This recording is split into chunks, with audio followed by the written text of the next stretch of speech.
మనస్ఫూర్తిగా స్వాతంత్ర దినోత్సవ శుభాకాంక్షలు తెలియజేసుకుంటున్నాను. నేను ఒకటే అనుకున్నాను, మనకి రెండు పండుగలు పార్టీ పరంగా. ఒకటి ఆగస్టు 15 మన స్వాతంత్ర దినోత్సవం, 2 జనవరి 26 రిపబ్లిక్ డే. దీంట్లో మతం లేదు, కులం లేదు, ప్రాంతం లేదు, అన్ని కలిపి ఒకటి.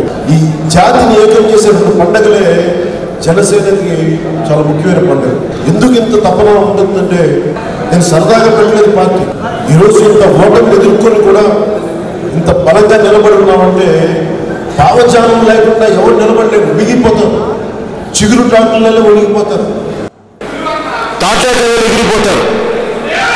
కానీ భావజాలం, అది కూడా జాతీయ భావజాలం ఉంది. జాతీయతని దృష్టిలో పెట్టుకుని మానవతావాదం ఉన్నప్పుడు మీకు ఎన్ని అడ్డంకులు వచ్చినా, ఎన్ని ఒడిదుడుకులు వచ్చినా నిలదొక్కుని నిలబడుతుంది జనసేన. ఎందుకంటే దేశభక్తిని సంపూర్ణంగా అణువణువున గుండెల్లోకి తీసుకుంది జనసేన. అందుకని నేను ముందుగా చెప్పే చిన్న వయసులో నుంచి నేను జై హింద్ అనే పదానికి నేను దేవుడికి ఎంత మొక్కుతానో నాకు తెలియదు, కానీ దేశానికైతే ప్రతి క్షణం మొక్కుతుంటాను. 2014లో మోదీ గారిని కలిసినప్పుడు ఆయన నా గురించి ట్వీట్ చేసి, దేశభక్తికి సంబంధించిన ఏదో ట్వీట్ చేస్తే నా గురించి. దానికి కారణం ఏంటంటే, దేశం స్వతంత్రాన్ని ఎలా కాపాడుకోవాలి అంటే, రాను మనందరికీ తెలియకపోవచ్చు ఈ రోజున ఎందుకు ఈ 2 పండుగలు జరుపుకోవాలి, ఆగస్టు 15 కానీ జనవరి 26 కానీ అంటే ఎంతమంది కష్టపడ్డారో మనం చరిత్ర చదివితే తెలుస్తుంది. ఈరోజు కులాల గురించి పుస్తకాలు రాసేవాళ్ళు ఉన్నారు. మా కుల వైభవం, మా కుల చరిత్రలని, మా జాతి చరిత్రలని, మా ప్రాంతం చరిత్రలు రాసేవాళ్ళు ఉన్నారు. కానీ ఇది మా దేశ చరిత్ర, అన్ని ప్రాంతాలు, అన్ని కులాలు మా దేశంలోనివి అని రాసే వ్యక్తులు చాలా కనుమరుగైపోయారు. తిరిగి ఆ కల్చర్ రావాలి దానికి. మీరు కాన్స్టిట్యూయెంట్ అసెంబ్లీ డిబేట్స్ అనే పుస్తకాలు చదువుతుంటే ఒక్కొక్కరు 30 జెండా కోసం ఎంత తపన పడ్డారు, ఎందుకు ఇదే పెట్టాలని. చర్కా తీసేసి ధర్మచక్రం ఎందుకు ఉండాలని చెప్పి నెహ్రూ గారు దాన్ని ఆయన ఆర్గ్యుమెంట్. కానీ ఇవన్నీ చూస్తే ఒక్కొక్కరు జీవితాన్ని సర్వస్వం త్యాగం చేసేశారు, జైల్లో ఉన్నారు, మగ్గిపోయారు. వ్యక్తిగత జీవితాలు ఎవరికి త్యాగాలు లేవు. ఈ రోజున త్యాగం చేయడానికి సిద్ధంగా లేరు. నేను పార్టీ పెట్టినప్పుడు నేను ఒకటే అనుకున్నాను, మా దేశ నాయకులు మాకు ఈ స్వతంత్రాన్ని ఇచ్చారు, మాకు ఈ స్వేచ్ఛ వాయువులు పీల్చుకుంటున్నాం. మనకి ఈరోజు తెలుసు కదా, ఒక చిన్న పార్టీ ఊళ్ళో ఒక ఎమ్మెల్యేని ఇబ్బంది పెడితే ఎలాంటి పరిస్థితులు ఉన్నాయో, అలాంటిది సొంత వాళ్లే ఇలాంటి ఇబ్బందులు పెడుతున్నప్పుడు విదేశీయులు వచ్చి దేశం కాని దేశంలో మనల్ని ఇబ్బంది పెడుతుంటే నేను వాళ్ళు ఎదుర్కోవాలని ఎంత గుండె ధైర్యం ఉండాలి ఆ రోజు నాయకులకి. రవి అస్తమించని సామ్రాజ్యం. నాకు చాలాసార్లు భయపడతా ఉంటారు, మీరు ఎదుర్కోగలరా ఈ పొలిటికల్ పార్టీస్ని, డబ్బులు లేవు మీ దగ్గర అంటే.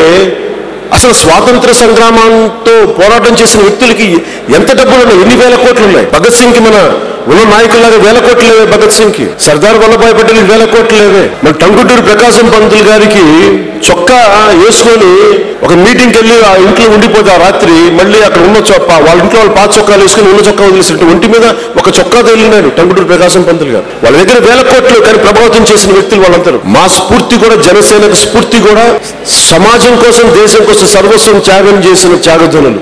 అలాంటి నాయకులు చాలా మందికి నేను చాలా అవివేకంగా అనిపించచ్చు, తెలివితేటలు లేని అనుకోవచ్చు.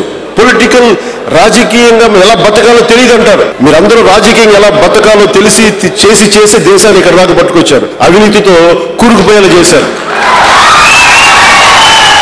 రాజకీయం తెలియక కాదు, బతక నేర్చిన రాజకీయం నాకు తెలియక కాదు, తెలుసు బాగా. అలా చేస్తే దేశం ఎలా ఎక్కడి దాకా వెళ్ళిపోయింది చూసిన తర్వాత అలాంటి అవకతవక రాజకీయాలు చేయకూడదు. నిబద్ధతతో ఉందాం, దేశభక్తిని గుండెలో నింపుకుందాం. దానికోసం ఇంత బలంగా నిలబడ్డాం. దేనికి అంటే, ఈ రోజు ఇంతమంది చిన్నపిల్లలు ఉన్నారు ఇక్కడ, 20 ఏళ్ల వయసున్న పిల్లలు, 18, 16, 14 ఇంకా చిన్నపిల్లలు. రేపు పొద్దున భవిష్యత్తులో ఈ దేశం కోసం ఏం ఆశించకుండా నిలబడగలిగే కొన్ని పార్టీలు ఉన్నాయి, వ్యక్తులు ఉన్నారంటే ఉన్నారని చెప్పుకోవడానికి జనసేన చూపించాలి.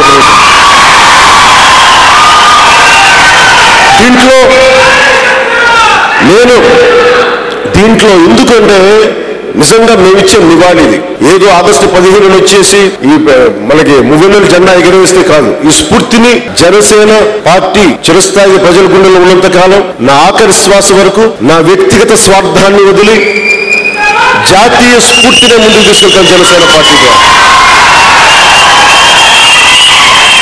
అలాగే నేను అనుకుంటున్న జాతీయ పండగ ఇలా చేయడం నాకు సరిపోదు. నేను ఊహించుకుంటున్న మన స్వాతంత్ర దినోత్సవాన్ని జనసేన ఎలా జరుపుకుంటుంది అనేది నాకు ఒక కళ ఉంది. దానికి ఆ కళ ఇంకా నాకు నెరవేరలేదు.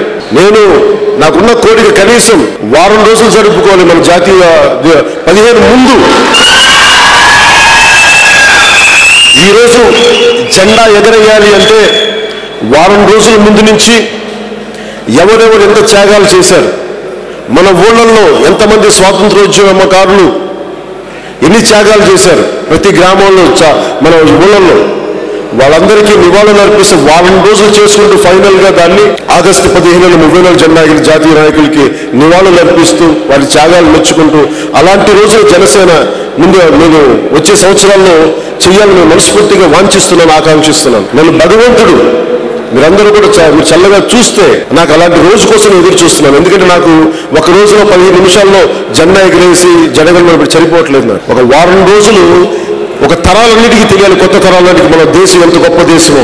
ఒక జర్మన్ ఫిలాసఫర్ ఆర్థర్ షోపెన్హావర్ అని ఆయన రాసిన పుస్తకంలో భారతదేశాన్ని ఎవ్వరూ దెబ్బతీయలేరని, ఎక్కడో ఐరోపా ఖండాల నుంచి శ్వేత జాతీయులు వచ్చి ఇక్కడ సంస్కృతిని కానీ దీనిని ప్రభావితం చేసేద్దాం, వాళ్ళకు అనుగుణంగా మార్చుకుందామంటే ఆయన చెప్పింది, ఒక జర్మన్ జాతీయుడు చెప్పింది, జర్మన్ ఫిలాసఫర్ చెప్పింది, వాళ్ళని మనం మార్చకపోగా భారతీయులు మనం మార్చేస్తారని చెప్పేసి. అంత గొప్ప సంస్కృతి భారతదేశం. మనకు తెలియదు మన దేశ సంస్కృతి. మనం మీకు నుంచి పంచుకోగలిగేది ఏంటంటే అనుక్షణం శత్రువు. నేను మోదీ గారికి కూడా మీ దృష్టికి తీసుకెళ్ళాను. అనుక్షణం మనం ఈ స్వాతంత్రాన్ని చాలా తేలిగ్గా తీసుకుంటాం. Will take it for granted. ఏదో వచ్చేసింది కదా అనుకుంటాం. దయచేసి అలా ఎవరు అనుకోకండి. ఎందుకంటే ప్రతి చోట ప్రాంతీయవాదం, కులవాదం, మతవాదం పెట్టరేగిపోయినప్పుడు, పై స్థాయికి వెళ్ళిపోయినప్పుడు దేశం విచ్ఛిన్నం అయిపోతుంది. కొట్టుకుంటా ఉంటాం ఎప్పుడు మనలో మనం. జాతీయ భావన, జాతీయ సమగ్రత దెబ్బతింటుంది. మన దేశంలోని ద్వితీయ శ్రేణి పౌరులు బతకాల్సిన పరిస్థితులు కూడా కొన్నిసార్లు వస్తాయి. దానికి ఏకైక మందు జాతీయవాదనే. ఇవన్నీ దృష్టిలో పెట్టుకొని ఇప్పుడే స్వాతంత్రం వచ్చిన 70 ఏళ్లకే నేను ఎందుకు ఇంత బలంగా మాట్లాడతానంటే, రాష్ట్రం కొన్ని పరిస్థితుల్లో 2 తెలుగు రాష్ట్రాల్లో కూడా నేను విన్న మాటలు 10 సంవత్సరాల క్రితం నుంచి, ఒకళ్ళేమో మేము దేశానికి సంబంధించిన వాళ్ళం కాదు, మమ్మల్ని ఇలా చూస్తారని, ఇంకొకళ్ళు కూడా మాకు ఇలా చేసేసారేంటి, మేము దేశంలో వ్యక్తులు కాదా అని చెప్పి చాలా పెద్ద స్థాయి వ్యక్తులు మాట్లాడుకోవటం స్వయంగా చెప్పడం విని నాకు భయం వేసింది. ఇలాంటి వ్యక్తులు రేపు పొద్దున కీలకమైన స్థానాల్లోకి వెళ్ళిపోయి ప్రజల్ని, యువతని ప్రభావితం చేస్తే ఈ దేశం మనకేం చేయదు అని చెప్పేసి వాళ్ళ వ్యక్తిగత స్వార్థాల కోసం ఎప్పుడు దేశాన్ని విచ్ఛిన్నం చేయడానికి వ్యక్తులు ఎప్పుడు రెడీగా ఉంటారు.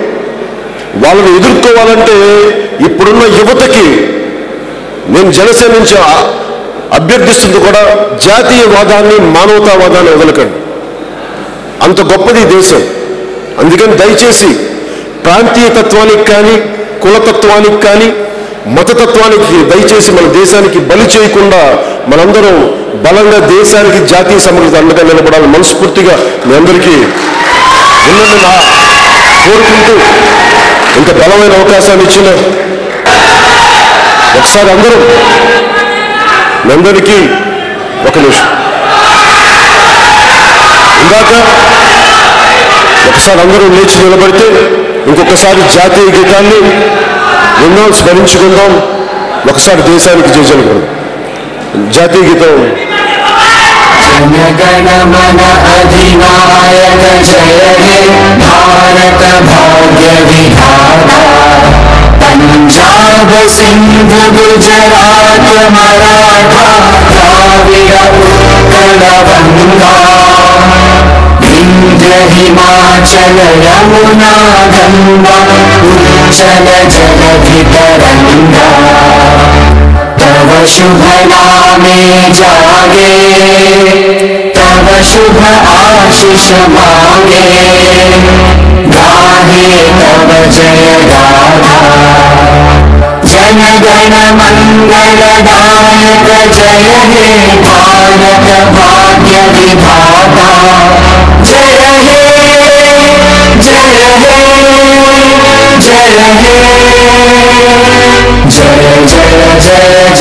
है